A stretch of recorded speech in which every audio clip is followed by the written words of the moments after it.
สบายดีทุกคนเมื่อนี้ก็ออกมาให้มาหน้าให้เก่าฝนตกออกมาเกี่ยวข่าวฝนกับตก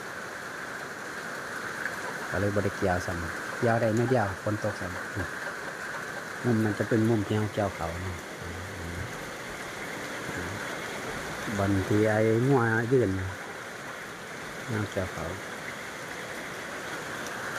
กับประมาณนี้แล้วทุกคนอยู่ให้อยู่หน้าอุดมสมบูรณ์เขากระซุกลายฝนก็มาตกใส่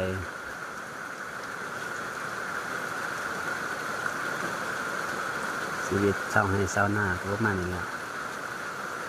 ฝนตกคือเก่าอยู่หน้า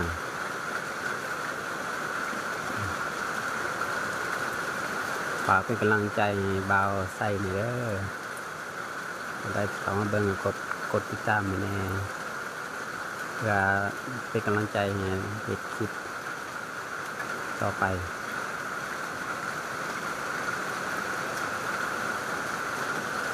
ความอุดมสมบูรณ์ของเบาใส่สารวัตรเด้อฝากติดตามให้เด้อพี่น้อง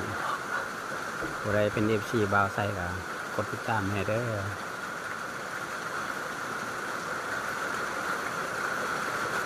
ขอจบคลิป